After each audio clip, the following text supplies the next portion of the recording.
Soffici, profumate e semplicemente irresistibili, queste brioche sono una vera coccola per la colazione. Sono ispirate alle celebri brioche Pandoro di Zio Rocco e le ho volute personalizzare un po' a modo mio, utilizzando una farina non Manitoba e aggiungendo un po' di aroma all'arancia. Prepararle richiede un po' di tempo e di pazienza, ma niente paura. Con le giuste dosi, una farina forte di qualità e qualche accortezza nell'impasto, chiunque può ottenere un prodotto simile. Quella che vedete in video è un'impastatrice My Baby di Emersud. Molti pensano che questo tipo di impastatrici sono fatte solamente per pane e pizza, invece sono perfette anche per grandi lievitati o per brioche come in questo caso. E l'impasto è molto più semplice da realizzare con un'impastatrice come questa piuttosto che con una classica planetaria. Innanzitutto mettiamo tutta la farina e il lievito spezzettato nella nostra impastatrice. Contemporaneamente andiamo a sciogliere l'uovo nel latte. Questo serve ad amalgamare meglio i liquidi in modo che venga assorbito meglio dall'impasto, anche se con la nostra impastatrice non sarebbe un problema, però in questo modo l'aiutiamo un pochino.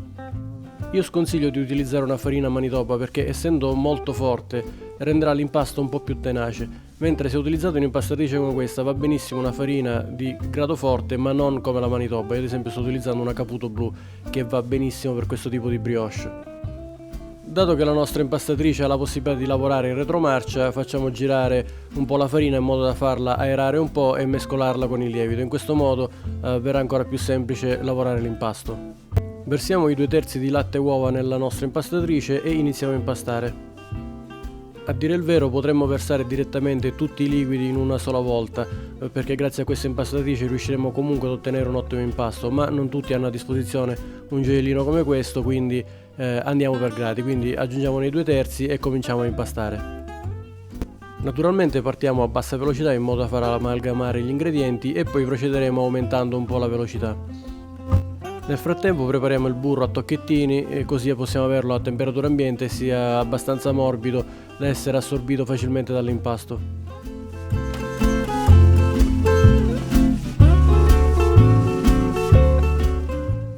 Appena la farina avrà assorbito tutti i liquidi già inseriti, andremo a versarne un altro pochino in modo da far legare ancora di più l'impasto e procedere nella nostra lavorazione.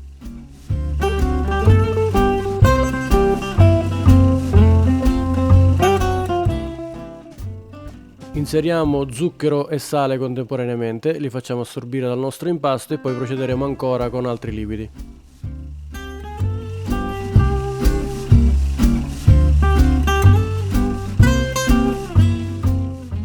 Man mano che il nostro impasto risulta più idratato, ovviamente abbiamo bisogno di un po' più di velocità, quindi aumentiamo i giri della nostra impastatrice e procediamo all'impasto.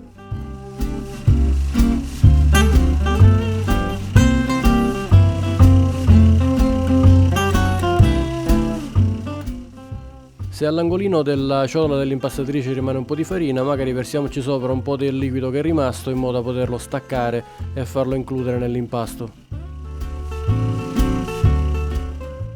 La nostra impastatrice se la cava egregiamente, ma ovviamente stiamo lavorando con appena 500 grammi di farina, per cui l'impasto è pochissimo all'interno della ciotola, ma comunque lo lavora bene. Ovviamente se fossero state dosi maggiori avrebbe lavorato ancora meglio, perché riesce subito ad agganciare tutto quello che c'è nella ciotola e a farlo lavorare velocemente.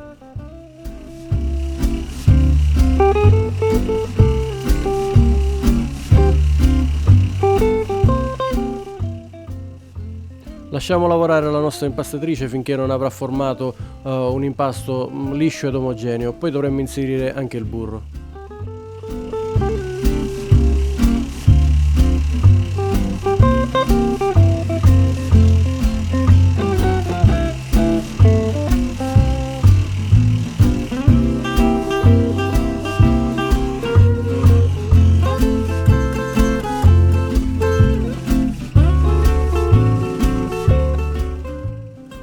A questo punto il nostro impasto è molto liscio e ben incordato, quindi dobbiamo inserire i pezzettini di burro. Li mettiamo a tocchettini un po' alla volta, la nostra impastatrice provvederà ad incorporarli nell'impasto.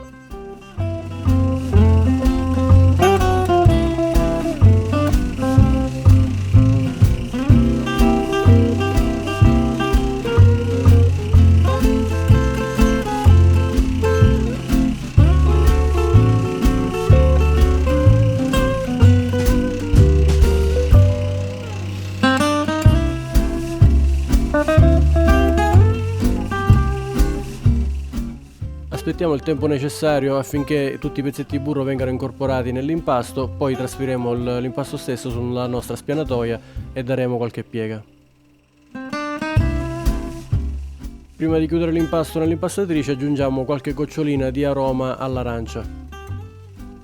Ovviamente possiamo anche mettere della scorza di arancia o di limone, però l'importante è che sia tritato abbastanza sottile, altrimenti lo sentiremo all'interno dell'impasto.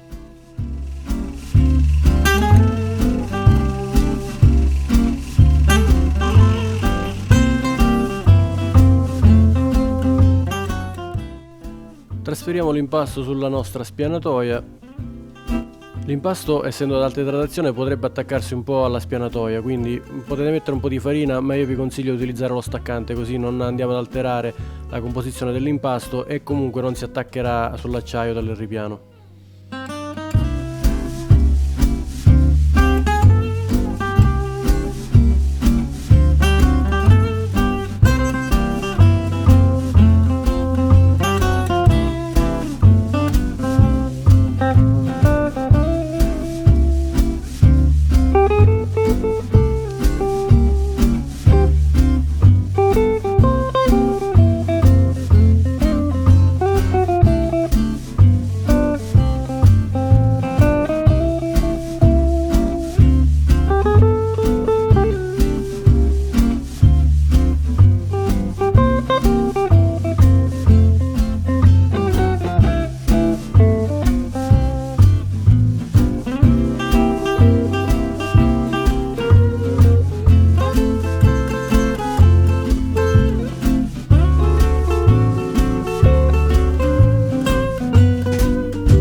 Facciamo qualche piega giusto per dare un po' di forma e di ordine al nostro impasto, anche se già comunque è molto impastato, quindi le pieghe sicuramente non servono a dare forza all'impasto, ma a dargli solo una consistenza un po' più ordinata e pulita. L'impasto è lavorabilissimo, non si attacca alle mani, questo perché la nostra impastatrice ha fatto assorbire benissimo tutti gli ingredienti liquidi senza creare una colla, cosa che è molto probabile utilizzando una semplice planetaria. Riponiamo il nostro impasto a lievitare per circa 2 ore o comunque fino al raddoppio, poi dipende dalla temperatura dell'ambiente dove vi trovate e dall'umidità. Comunque appena arriva al raddoppio passiamo alla fase successiva.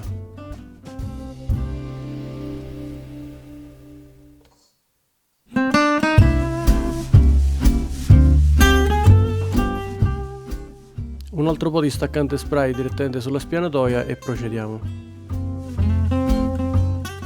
Trascorse le 2 ore possiamo versare il nostro impasto direttamente sulla spianatoia.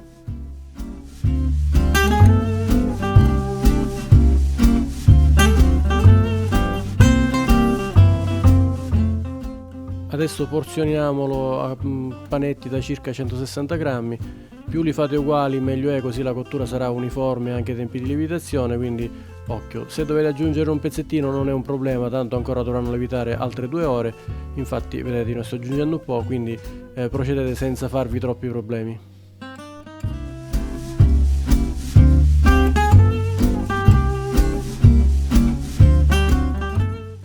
Dopo la porzionatura non ci resta che creare i panetti veri e propri, quindi bisogna solamente pirlare i nostri panetti, dargli una bella forma rotonda e poi metterli a riposo per altre 2 ore.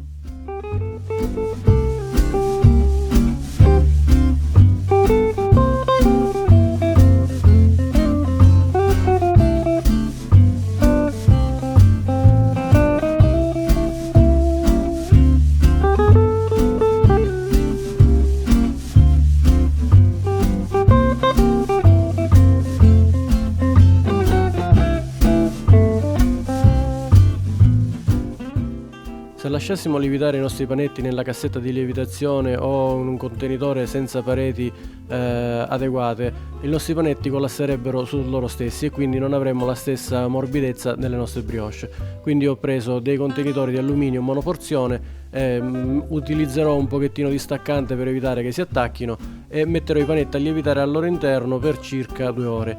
Gli stessi contenitori saranno utilizzati per la cottura in forno.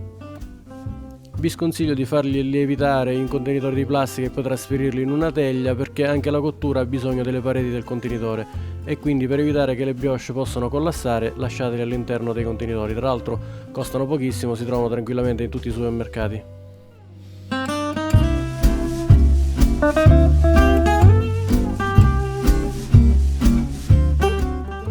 Ed eccoli qui pronti per lievitare, circa 2 ore, dipende comunque sempre dalla temperatura di casa vostra. Se volete potete mettere all'interno del forno con la lampadina accesa, questo migliorerà la lievitazione, magari accorcerà un pochino i tempi di lievitazione.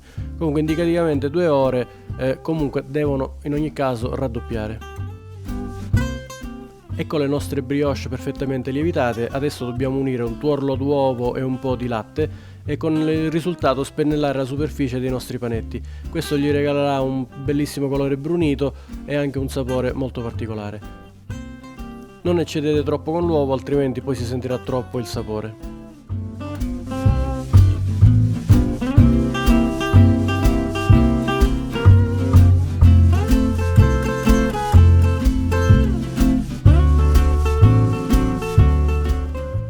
Adesso non resta che infornarli a circa 170-180 gradi. Ognuno di voi conosce il proprio forno, quindi organizzatevi su come normalmente fate per infornare le torte o comunque le brioche.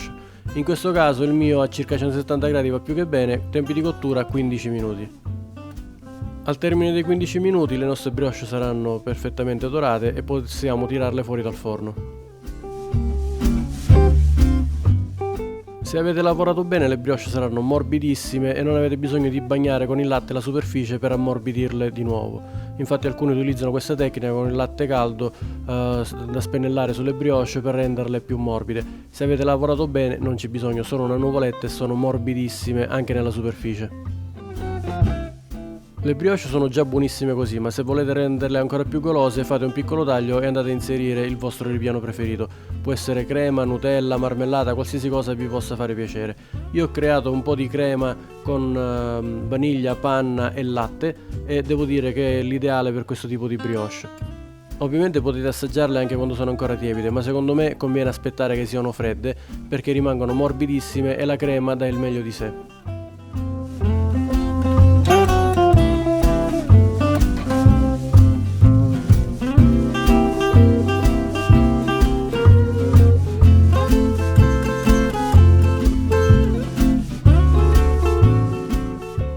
A questo punto non resta che assaggiarle, ma vi assicuro che il risultato è garantito al 100%, sono ottime e godibilissime. Tra l'altro se utilizzate questo tipo di crema che è abbastanza umida, anche l'indomani le brioche saranno morbidissime e di una goduria spettacolare. Ciao e alla prossima ricetta!